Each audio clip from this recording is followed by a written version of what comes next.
Salut tout le monde, ce soir on fait un assaut de char héroïque qui nécessite des personnages 7 étoiles.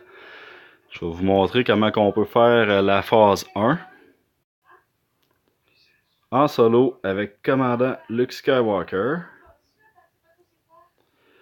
Pour ce faire, on va avoir besoin d'un commandant Luke Skywalker, bien sûr 7 étoiles.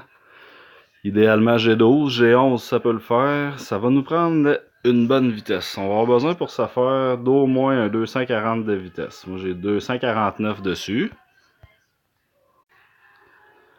Après ça, je vais vous montrer comment on peut faire la phase 2 à partir de 20%, aller jusqu'à la fin du raid. On va passer au travers de la phase 3, de la phase 4 au complet. On peut partir ça à environ 20% de la phase 2. Pour faire ça, ça va nous prendre un team ABC. Team ABC, ça c'est le général Akbar ici. C'est BB8 ici. Le C c'est pour CLS, A pour Akbar, B pour BB8, C pour CLS. On va ajouter Traun et Assage. Assage qui va être là pour les dégâts. Pour réussir ça, on a toujours un CLS qui va avoir besoin d'au-dessus de 240 de speed. Le mien qui a 249. Puis on va avoir besoin d'un BB8 aussi qui va avoir au-dessus de 240 de speed. Le mien qui en a 250. Les autres personnages de l'ABC n'ont pas nécessairement besoin d'une vitesse extrême, c'est sûr, mais que Traun soit rapide, c'est toujours pratique. Amiral Akbar, lui, n'est pas ultra nécessaire. Tout ce qu'on veut, c'est la capacité de son lead qui va faire que, si vous regardez cette montre, qui a 216 de speed. C'est quand même très bien. Ce qu'on veut ici, dans le fond, c'est le lead d'Akbar, lui qui va permettre à chaque fois qu'un allié va utiliser une capacité qui n'est pas une attaque, qui va faire invoquer un rebelle. Fait que idéalement, là, même que quand Akbar est mort, le seul rebelle qui va rester, c'est CLS. Fait que nous, ce qu'on veut, c'est réduire la jauge de tour de l'ennemi avec CLS. Alors, à chaque fois que BB8 va jouer, CLS va venir attaquer. Fait que c'est parti. Phase 1 de l'assaut de char héroïque. J'envoie CLS en solo. C'est sûr qu'on le fait pas one shot. Ça va prendre plusieurs coups. L'idée là-dedans, c'est qu'on va venir empêcher Grievous d'attaquer trop souvent en réduisant sa jauge de tour. Avec l'attaque numéro 1 de CLS ici qui enlève 30% de jauge de tour. Quand on va sortir cette attaque-là, appel aux armes, on va réduire les délais de 1. Fait que regardez, je peux tout de suite ressortir son 2 ici, qui va enlever sa jauge de tour à 100%. Je retourne avec mon 1, j'enlève 30% de sa jauge de tour encore. En plus de ça, ben, quand on est en mode avec ça ici, Luke ignore la raillerie. Fait que je suis pas obligé d'attaquer celui-là. Je peux continuer à taper sur M. Grievous. On enlève 30%. Je peux ressortir mon attaque numéro 2. On va enlever 100% de la jauge de tour. Un bonhomme qui tank, c'est pas grave. On continue, on tape dessus. On enlève 30% de la jauge de tour. Là, il n'y a plus de tank. Je vais ressortir le numéro 3, appel aux armes. Je vais perdre mon appel aux armes, mais je vais regagner du shield et de l'énergie. J'ai renvoyé mon attaque numéro 2. J'y enlève 100% de jauge de tour. Donc là, si vous regardez dans le coin, Général Grievous, on a encore 15 tours dessus. Il n'a pas réussi à faire un tour encore. Fait qu'on va continuer ce petit manège-là jusqu'à temps qu'il descende au tour numéro 7 ou 8. Où je vais venir tenter de m'évader. Ici.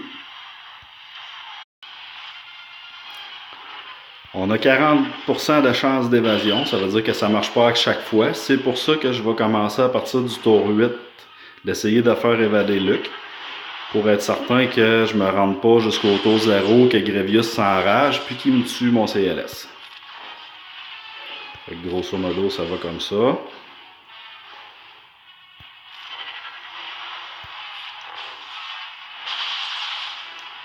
Aussi, CLS a 100% de chance de contre-attaque quand il n'y a pas l'appel aux armes au-dessus de la tête. Là. Ça veut dire que l'appel aux armes, c'est ça ici. Quand il n'y a pas ça au-dessus de la tête, Quand il l'a pas, il y a 100% de chance de contre-attaque. Ça veut dire que quand les petits droïdes autour vont l'attaquer, il va riposter tout le temps. Fait qu'il va finir par les tuer. T'as pas besoin de frapper sur un des droïdes autour. Ils vont finir par mourir tout seuls par eux autres mêmes. Il y a quand même une bonne chance de contre-attaque quand appel aux armes est activé. Mais quand il l'a pas, c'est 100%. On enlève 30% de jauge de tour à chaque fois qu'on attaque avec notre numéro 1. C'est sûr que Grievous, des fois, va résister à ça. On enlève 100% de jauge de tour avec le numéro 2. Aussi, des fois, il va résister. C'est sûr qu'à un moment donné, les tours vont descendre. Mais là, regardez, ça fait quand même un petit bout là, que je tape dessus. Puis, je suis encore juste au tour 14. Là. Il a juste réussi à attaquer une fois depuis tantôt. Puis, regardez, j'arrive à quasiment 10% là, de son énergie perdue. Là. Fait que là, regardez, si j'envoie appel aux armes, je réduis mon délai de 1. J'évite le temps. Je peux essayer d'y enlever sa jauge de tour. Là, regardez, il a résisté, ça n'a pas marché. Fait que là, je viens de descendre. Au tour numéro 13. Fait que je vais continuer mon petit manège comme ça. C'est sûr que je vais pas vous montrer toute la vidéo. Fait que je vais couper ça là, puis je vous reviens tantôt quand je vais être prêt à m'évader.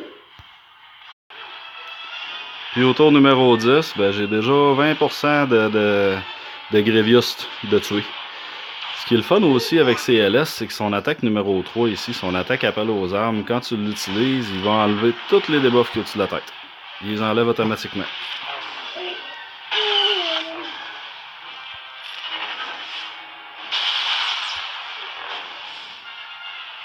Donc là, j'ai pas le choix, parce que j'ai pas appel aux armes, d'attaquer le petit droïde à côté, mais mon tour d'après, je serai pas obligé parce que je vais prendre appel aux armes. Maintenant que j'ai appel aux armes, je peux attaquer qui je veux. J'ignore la raillerie. Fait que je vais tout de suite, je vais revenir taper sur Grievous. Je peux l'attaquer comme ça tant que j'ai appel aux armes.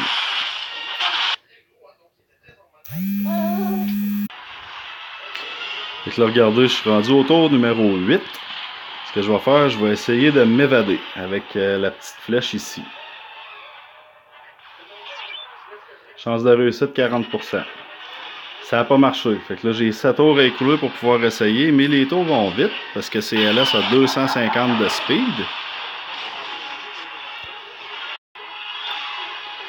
Puis évidemment, quand je fais appel aux armes, il reprend 100% de jauge de tour. Fait que là, regardez, j'ai fait appel aux armes, j'ai descendu un tour, puis je rattaque tout de suite. Fait que là, je me ramasse tout de suite à 4 tours. J'attaque encore. 3, là, je vais être à 3 tours. 2 tours.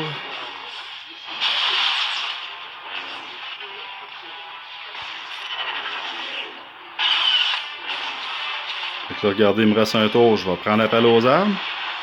Je redescends à 0. Je réessaye de m'évader encore. Ce coup-là, ça a marché. Tentative terminée. C'est sûr que dans la guilde où je suis, je pourrais pas y retourner parce que c'est certain que les gars ils ont déjà fini la phase 1. Mais quand tu es d'une guilde un peu moins forte, en temps normal, regardez, j'ai fait 1 120 000 de dégâts avec CLS tout seul. J'ai descendu à quoi? À 70%. J'ai fait au moins 30%. Là. Puis normalement, ce que j'aurais pu faire, c'est retourner attaquer une deuxième fois. Comme j'ai fait échapper CLS du combat, j'aurais pu le renvoyer, regruger un 30%, m'évader, le renvoyer. Fait que je pourrais faire la phase 1 au complet tout seul comme ça. Bon, maintenant, on va faire avec Akbar, BB8, CLS, Traun et Assage. On va faire ce qu'on appelle l'attaque du team ABC. 2 états qui vont être très importants d'avoir. Le Zeta Carnage sur Assage et le Zeta Tout est lié sur CLS. Ça va être important aussi d'avoir au moins 250 de speed. Je dis 250. Moi, j'ai 250 de speed sur BB8. Mais ça prend au moins un 240 de speed sur BB8. Un 240 de speed sur CLS. Au moins 210 de speed sur 30, c'est bon. Assage est là pour le dommage. Elle n'a pas besoin d'être super rapide. Mais regardez comme la mienne, moi, elle a 185. Mais elle aurait moins, elle aurait plus. Ça ne changerait pas grand-chose. Akbar, lui, on s'en fout un peu. Là. Il serait G10, ça serait correct. Même G9, ça passerait. Il n'y a pas besoin de vitesse. Tout ce qui est important d'Akbar, c'est son lead. Ce qui fait que quand, avec BB8, on va venir toujours faire son attaque numéro 2. En faisant son attaque numéro 2, il va toujours invoquer un allié rebelle. Là, pour l'instant, comme allié rebelle, on a Akbar. puis on a CLS. Fait qu'à chaque fois que BB8 va venir jouer, il va venir invoquer un allié rebelle. Idéalement, on va essayer de laisser Akbar mourir assez rapidement au début de la phase 3, mais pour l'instant, on en a besoin. Fait que là, regardez, je vais encore ressortir le 2 de BB8, invoque un allié, c'est CLS qui attaque, c'est ça qu'on veut. Et moi, vous avez remarqué là, qu'avant de lancer mon team ABC, je suis venu rapidement là, au début de la phase 2 faire une petite attaque pour affaiblir mes tourelles un peu, pour me faciliter la tâche au début. L'idée en arrière de tout ça, là, le carnage, le Zeta carnage de Assage, c'est qu'elle, à chaque fois qu'un ennemi va mourir, elle va venir gagner 15% de dégâts, 15% de chance de coup critique, puis elle va gagner un petit peu de vitesse. Fait qu'en éliminant les 3 tourelles sur la tank, à chaque fois, elle va en gagner 15% d'attaque. Maintenant, elle va se mettre à attaquer de plus en plus fort. Puis après une coupe de tours, là, regardez, elle tape à 22 000 sans les buffs. Quand je vais lui donner les buffs de BB8, c'est sûr qu'elle va avoir un bon bonus, ça s'en vient. 2 petits tours encore. Fait que regardez, 21 000 environ dans ces eaux-là, avec le buff de BB8.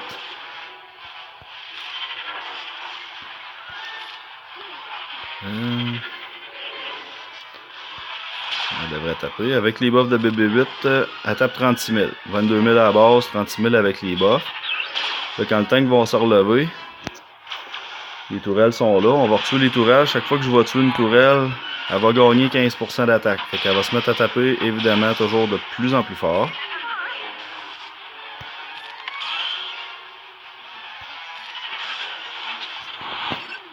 Elle va m'amener avec son attaque de zone que je viens de faire. Elle va être capable de faire one-shot tous les canons d'une shot. Là. Il n'y aura plus besoin de taper dessus plusieurs fois. Sauf que là, comme j'ai commencé plutôt tard, il restait juste 11%. Il restait juste 10% environ au tank quand j'ai commencé, même pas 7% je pense. Je pourrais pas là, me rendre au optimum. Là. Normalement, l'idéal c'est de commencer à 20%. Là, avez-vous vu, elle a détruit 3 canons, elle vient de taper 43 000. Fait que là, elle est rendue à 26 000 sans les buffs. On va voir avec les buffs de BB8. Seulement après avoir détruit les canons 2 fois. On tape 44 000 à cette heure. Ça monte, tranquillement pas vite. Vous allez voir en phase 4, à la fin, elle va taper au-dessus de 200 000. Là. Bon, à cette heure, avec le 3 de Amiral Akbar ici. CLS, il se heal tout seul. Avec son numéro 3, il gagne d'énergie, il gagne du shield. BB8, lui, il gagne du shield un peu quand il sort son ultime. Assage, elle se heal, mais elle se donne pas de bouclier. Akbar, on s'en fout, on veut qu'il meure en P3. Fait que normalement, ce que je vais faire avec le numéro 3 de Throne ici, je vais tout le temps venir healer soit BB8 ou Assage. CLS, il se heal tout seul, on n'en a pas besoin. Puis là, regardez BB8 aussi, lui, en sortant son 3, ici, il va regagner du shield. Vous vu? Fait que quand il est pas mal plein comme ça, ben là, c'est le prochain, je vais donner à Assage. Akbar, je m'en fous, je veux qu'il crève.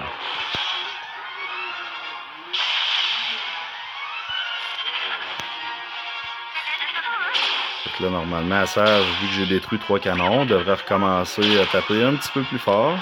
Regarde, on est rendu à 52 000 de dommages quand elle tape. Là.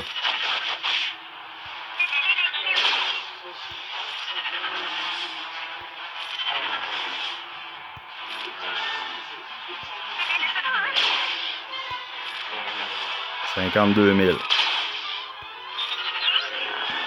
Là, on va passer au travers de la phase. Fait que là, regardez, je peux encore donner du shield avec le 3, l'attaque numéro 3 de Throne.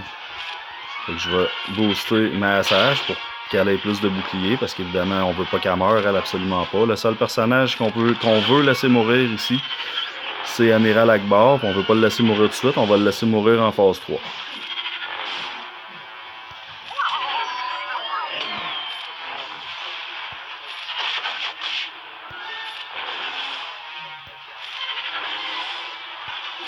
J'ai peut-être fait une petite erreur. J'aurais pas dû sortir l'ultime de BB8 tout de suite. Comme j'étais rendu à la fin, j'aurais dû me le garder pour le sortir tout de suite au début de la phase 3. Ce qui aide beaucoup à tuer les droïdes en partant. Mais là, bon, le mal est fait, je n'y ai pas pensé, c'est pas grave, je vais réussir à le faire pareil. C'est juste que normalement, quand on est capable de commencer la phase 3, avec l'ultime de BB8 prêt. C'est sûr qu'en sortant son ultime en partant, c'est plus facile de tuer les petits droïdes puis de commencer tout de suite à venir paralyser le droïde ici, le boss. Donc là, ce qu'on va vouloir faire, là, c'est affaiblir un des droïdes pour qu'il soit presque sur le point de mourir. Parce que quand Asajj va venir sortir son attaque de zone, quand Asajj sort son attaque de zone, si elle tue quelqu'un, automatiquement son attaque de zone est renouvelée, le délai est réduit. Là. Fait qu'à ce moment-là, c'est certain qu'on veut que Asajj sorte son attaque de zone plusieurs fois en ligne.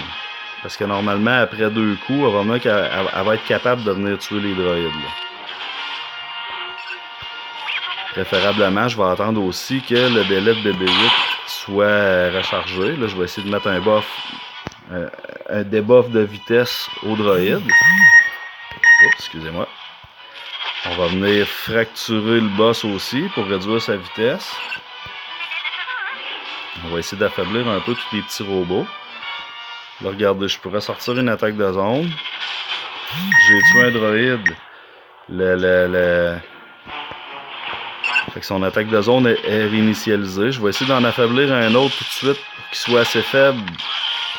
Parfait, c'est fait. Pour qu'il soit assez faible pour que la prochaine attaque de zone Asajj puisse tuer quelqu'un pour que son attaque soit renouvelée. Là, évidemment, comme j'ai lancé l'ultime de BB8, ça va être facile parce qu'elle est pleine de buffs. Là, tous les ennemis sont exposés. Fait que je vais commencer à me concentrer sur le boss. On va venir réduire sa jauge de tour avec CLS. Là, avec Ackbar, je vais redonner un peu d'énergie à Asajj. Asajj, avec son attaque de zone, devrait one-shotter tout le monde. Fait que là, on a 6 droïdes, elle gagne 15% d'attaque à chaque fois. Je ressors son ultime, je tue tout le monde. Fait que là, normalement, elle va gagner en puissance. Là, regardez, elle tape 39 000 pour l'instant. Le droïde va finir à m'amener par ressortir les 6 petits droïdes autour de lui. Le boss va finir par les réinvoquer à m'amener. Fait que là, Asajj va regagner encore en puissance. Mais pour l'instant, on veut pas qu'elle gagne en puissance. Là. Fait que là, regardez, mon Ackbar est presque mort. Je vais le laisser mourir. Je m'en occuperai pas. Je m'en fous. Parce que ce que je veux, c'est qu'à chaque fois que BB8 sorte son attaque numéro 2, il faut toujours sortir l'attaque numéro 2. On n'attaque jamais avec BB8. On fait juste invoquer. Donc, regardez, là, avec Ackbar, je veux dire 30, je vais revenir donner du shield à Asajj pour qu'elle s'aille pleine. On tape. Parce que, évidemment, quand Tron donne du shield à quelqu'un, il s'en donne à lui aussi. Là que lui, avec son 3, ici, il va venir regagner de l'énergie et du shield aussi. Fait que lui, il est capable de se healer tout seul. Ackbar, on veut qu'il meure. BB8 sort son ultime, va regagner du shield aussi.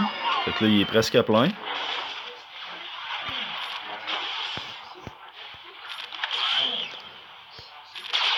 Ackbar, on va le laisser mourir pour que quand BB8 sort son 2, ce soit toujours CLS qui attaque. Parce que quand CLS attaque avec son 1, il fait diminuer de 30% la jauge de tour du boss.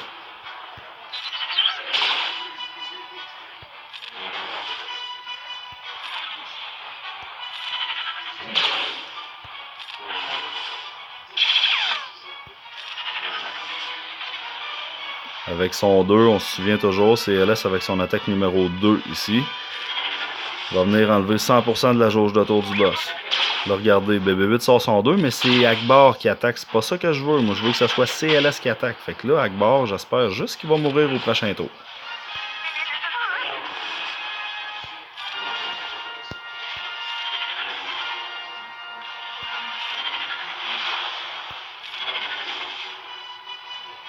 On sort l'ultime, BB8 va être plein de shield, tu vois. Là, tous mes persos à part Ackbar sont pleins. Là. Asajj, il manque une petite coche, mais le prochain tour avec Tron, je vais leur booster à 100% son bouclier.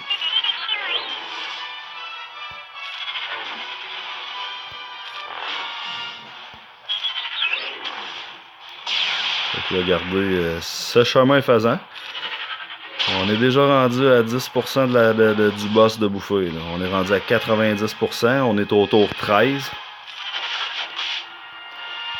Moi, je vais juste vous revenir un petit peu plus tard. Je vais couper ça ici, puis je vous reviens. Pour vous, ça va paraître une seconde, pour moi quelques minutes. Mais pour vous montrer là, pourquoi que je veux qu'Akbar meure. Bon, finalement, on est rendu au tour numéro 11. J'ai 20% du boss de fait. Fait que là, il a réinvoqué les petits bonhommes. C'est ce que je vais faire, toujours même stratégie. Je vais venir en affaiblir un tout de suite pour qu'il soit assez faible pour que Assage puisse le tuer one shot. Oh. Ok, fait que là, normalement, en sortant mon attaque de zone avec Assage, elle gagne en puissance. Je vais en raffaiblir un autre.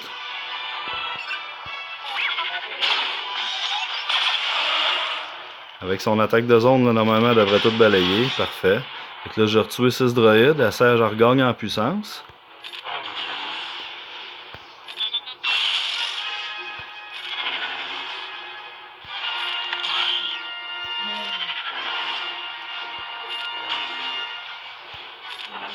Assage qui tape maintenant 53 000.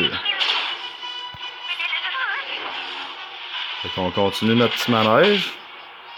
Un petit peu déçu que mon Akbar finisse pas par mourir, parce que là, normalement, tour numéro 11, je serais pas... même tour numéro 10. Le problème, c'est qu'il m'empêche avec CLS de réduire la jauge de tour à chaque fois. Fait que c'est plus dangereux là, que les tours descendent plus rapidement. Si Akbar serait mort, c'est plus facile de contrôler le turn meter du boss quand Akbar est mort, mais malheureusement, le canon veut pas le tuer. Il s'acharne il s'acharne sur d'autres personnages. Mais ça va finir par arriver.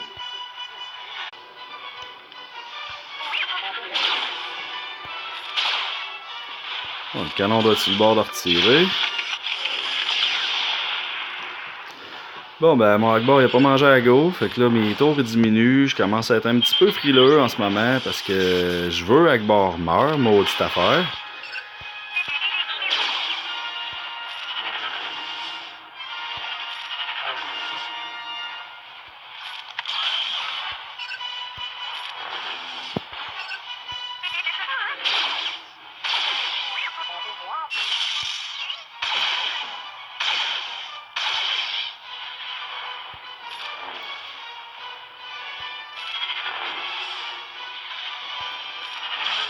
Attaque de zone Assage. Attaque de zone encore. On regagne toujours en puissance. On fracture le boss. Encore attaque de zone. On regagne en puissance toujours. On réduit le délai de CLS. On sort le 1. On enlève 100% de la jauge de tour. C'est Akbar que je suis tanné de voir là. Parce que s'il serait mort, il y aurait de meilleure synergie entre BB-8 et CLS. Qui ferait qu'à chaque fois que BB-8 jouerait, c'est CLS qui attaquerait. Un peu comme il se passe en ce moment. Vous voyez, le boss, il n'est pas capable de jouer du tout. Fait qu'on est rendu qu'on tape 70 000 avec Assage, après une troisième fois là, que j'ai tué les petits droïdes.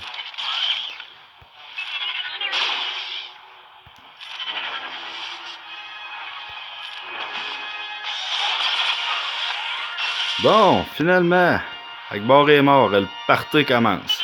Fait que là, chaque fois que BB-8 va jouer, c'est CLS qui va attaquer, qui va venir enlever 30% de jauge de tour. Vous allez voir la magie qu'il peut avoir entre un petit BB-8 avec 250 de speed puis un CLS comme le mien qui en a 249. Là, le boss, je suis rendu au tour 7. J'ai plus la moitié de mes tours de passer, mais vu que j'ai plus le Akbar dans les jambes, normalement, là, vous allez voir quand je vais être rendu pas loin de finir complètement le raid, la phase 3, je veux dire. Assage 73 000. On a un Assage qui tape bien. Regardez, BB-8 joue, CLS attaque, CLS attaque. BB-8 joue, CLS attaque. Un petit 70 000 de dégâts faire descendre. CLS attaque. BB-8 joue, CLS attaque. CLS rattaque. Chaque fois que CLS attaque, regardez, la jauge de tour redescend. On fracture avec Trône. On fait du dommage avec Assage. CLS attaque, jauge de tour diminue, BB-8 joue, CLS attaque, jauge de tour toujours. On enlève 100%.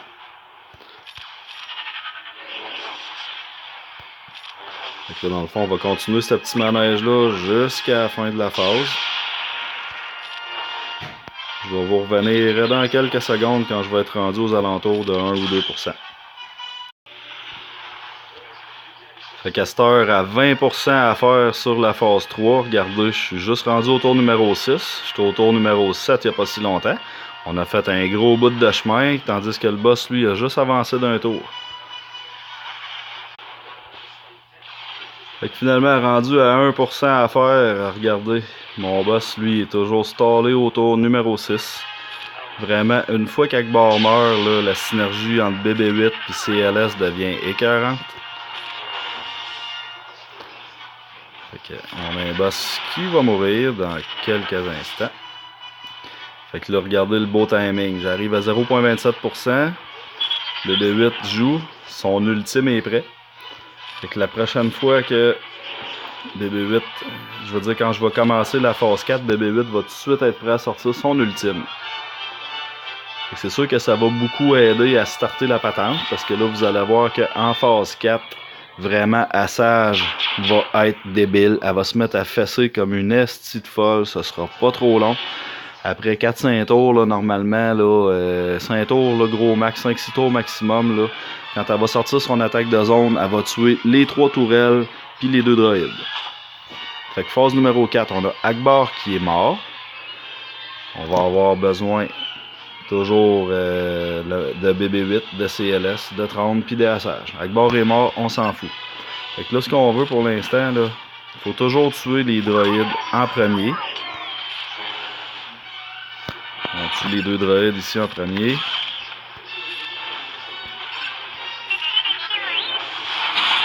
Après ça, on va s'occuper des tourelles.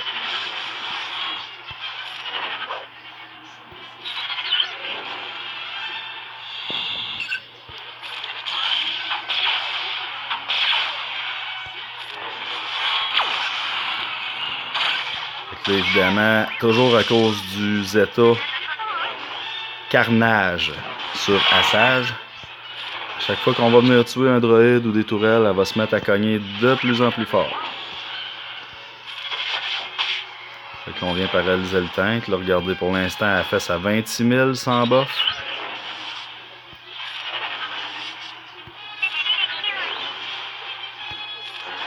« 26 000 environ.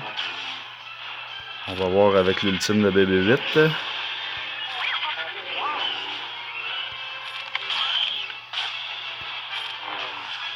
Je sais pas si je vais avoir le temps de le sortir.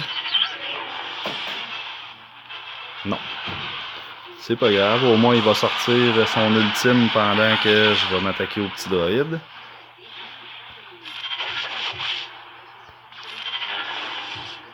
J'en affaiblis un toujours pour que Assage, idéalement, avec son attaque de zone, soit capable de tuer au moins un ennemi. On sort l'ultime. On va envoyer Assage attaquer. Je me donne un peu de shield. Attaque de zone. Off. On a tué un ennemi. Son attaque de zone est rechargée. On ressort l'attaque de zone. Le tank est encore à terre. Fait qu'on tape, on tape, on tape. Là, regardez, elle fait sa 56 000 avec les buffs.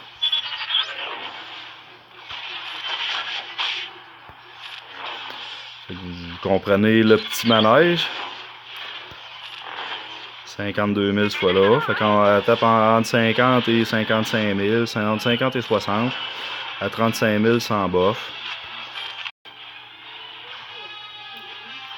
Attaque de zone.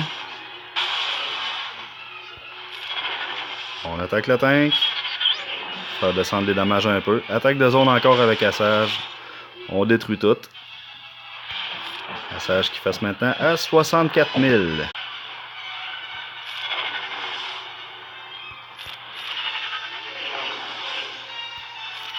Attaque de zone. On détruit presque tout.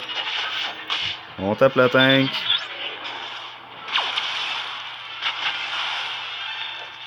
Attaque de zone encore. Le tank tombe à terre. Maintenant, Assage tape 80 000. Quelque chose qui est très important, là, Regardez, à ça, je fais 50, à peu près 60 000 sans les buffs. Avec les buffs, on tape à 80. Quand le tank va se relever, l'avion, lui, il va passer.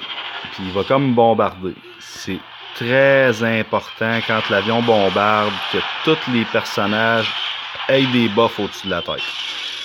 Fait que c'est important que tous les personnages aient au minimum le buff de partage de données que BB-8 donne avec son attaque numéro 2.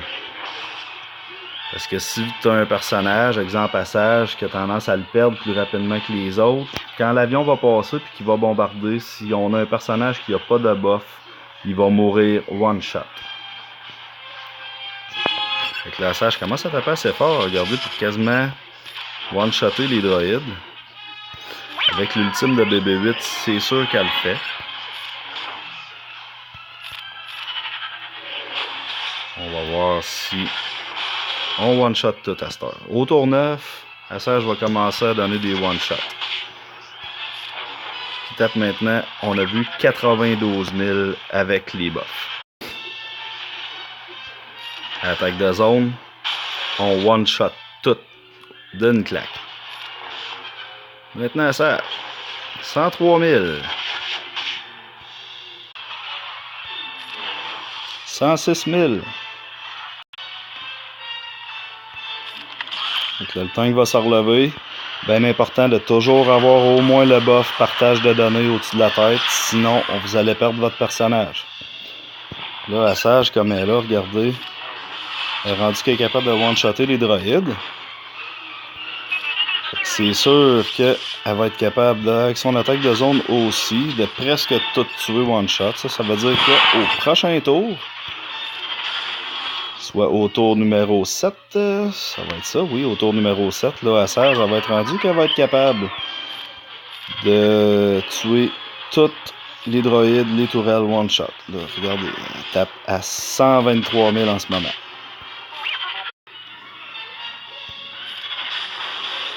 Un Sage one-shot quasiment sans buff.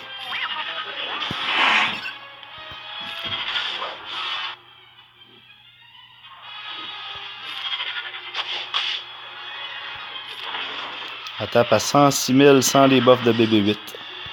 Avec les buffs de BB-8, 130 000. Fait que là, à partir de là, regardez bien ça, là, on est au tour numéro 5. On a 10 tours de passé, on est à 55%. Fait que là, en 10 tours, j'ai fait un petit peu moins que la moitié du raid. Sauf que là, la Sage, elle va se mettre à cogner comme une vraie débile, ok? Fait que vous allez voir qu'en 5 tours, on va manger 55% du raid. Ça va aller vite, très vite. La Sage attaque de zone. Là, à one-shot toutes les droïdes, les tourelles. Je tape à 111 000 sans les buffs de BB-8. Avec les buffs de BB-8.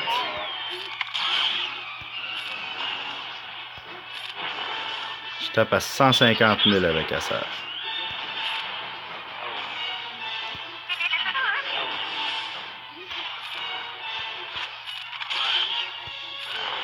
« 155 000. Puis là, ben, ça va se mettre à débouler.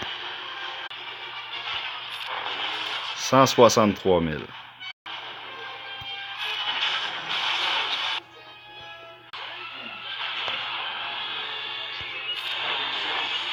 184 000.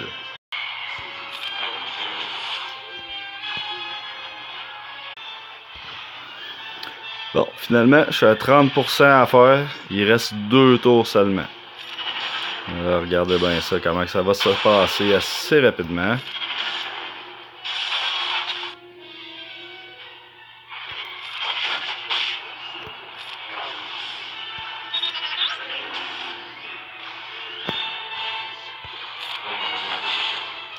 « 153 000, sans buff. »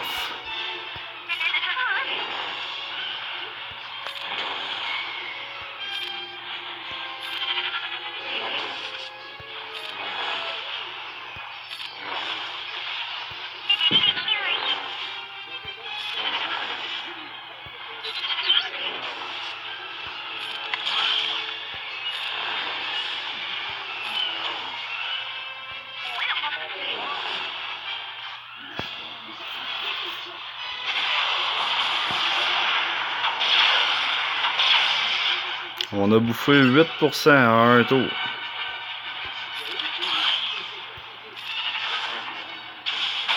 Assage one shot tout.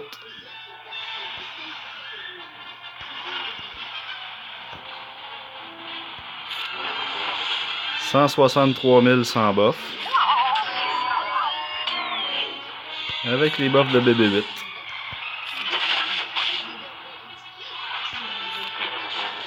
« 213 000. «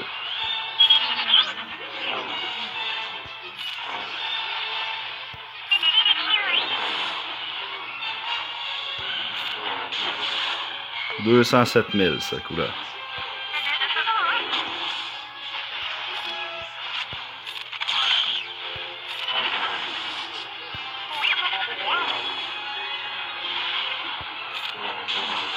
200 000. Elle descend. Je sais pas pourquoi ça descend, mais c'est au-dessus de 200 000 quand même, là.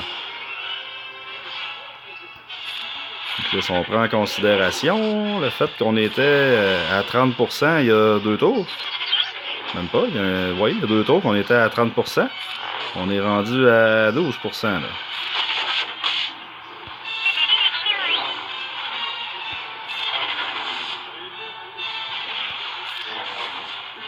160 000 sans bof. »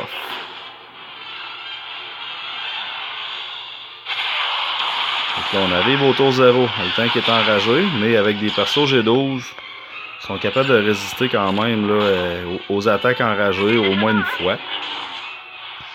Fait qu'on va ressortir attaque de zone. Boum. On attaque sans buff maintenant à 173 000.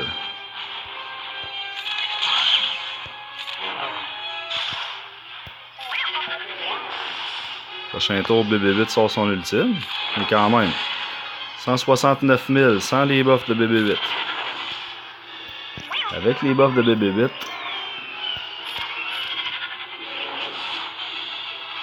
on va voir Assage 223 000.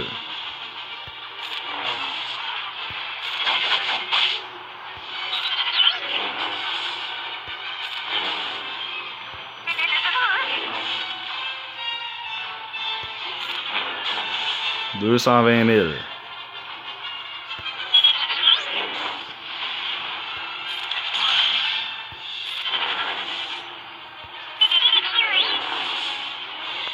Et on tue le tank. Adieu, bonsoir. Avec un beau petit coup à 212 000 pour finir. On va avoir passé au travers du HAT à partir de la fin de la phase 2. On a commencé à 7%, je crois, mais normalement, on pourrait commencer à 20%, même que certains avec des persos un petit peu plus boostés que moi, comme Shanade Analyst, lui, est capable de commencer à 30% de la phase 2.